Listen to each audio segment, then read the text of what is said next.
श्री हरि के चरणों में नमन। क्या सिर्फ काम करना ही कर्म योग है या कर्म करते हुए मन का नियंत्रण ही असली योग है? श्रीमद् भगवत गीता में भगवान श्री कृष्ण अर्जुन को एक बहुत गहरी बात बताते हैं कि बाहरी त्याग नहीं बल्कि अंदर की स्थिरता ही असली योग है। आज हम समझेंगे अध्याय 3 श्लोक 7 का रहस्य, जो आपको सिखाएगा सच्चा कर्म योगी कैसे बनते हैं। तो आइए श्लोक का अध्ययन करते हैं। या तु इंद्रियाणि मनसा नित्यम आरभते अर्जुन कर्मेंद्रिये कर्मयोगम असक्तः स विशिष्यते। भगवान श्री कृष्ण अर्जुन से कहते हैं कि तू अर्जुन, किंतु हे अर्जुन, यह मनसा, जो पुरुष मन से इंद्रियाणि, इंद्रियों को नियम्य वश में करके अनासक्त हुआ, कर्मेंद्रिय समस्त इंद्रियों द्वारा कर्म योगम आरभते, कर्म योग का आचरण करता है, सह विशिष्यते, वही श्रेष्ठ है। भगवान श्री कृष्ण इस श्लोक में मन से इंद्रियों का संयम करके अनासक्त भाव से कर्म करने वालों की प्रशंसा करते हैं।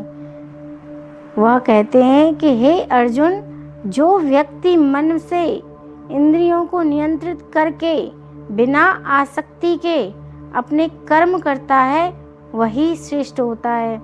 यानी सिर्फ बाहर से शांत बैठना योग नहीं है, बल्कि मन को नियंत्रित करके कर्म करना ही सच्चा योग है। दिखावा नहीं बल्कि सच्चाई है।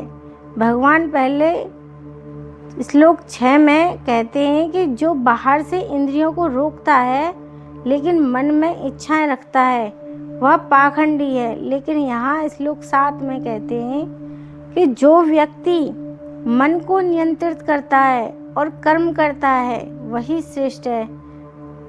सिर्फ बाहर से शांत दिखना काफ़ी नहीं है, अंदर से भी स्थिर होना बहुत ज़रूरी है। अब हमारा मन नियंत्रण क्यों ज़रूरी है? मन का नियंत्रण होना क्यों ज़रूरी है? इच्छाएं पैदा करता है, भटकाव लाता है और हमें कर्म से दूर करता है। अगर मन कंट्रोल में नहीं है तो इंसान या तो काम से भागता है या गलत तरीके से काम करता है। लेकिन जब मन नियंत्रित होता है, कर्म सही होता है, परिणाम भी अच्छा आता है और मन भी शांत रहता है।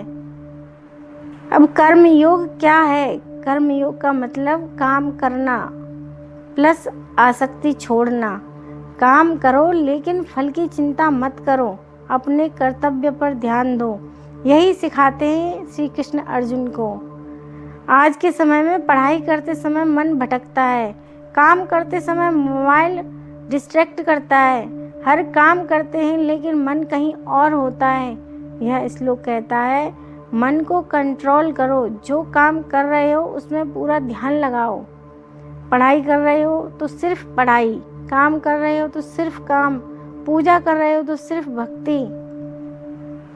यदि एक छात्र पढ़ाई करता है लेकिन मन सोशल मीडिया में लगा है तो परिणाम क्या होगा? परिणाम कमज़ोर होगा।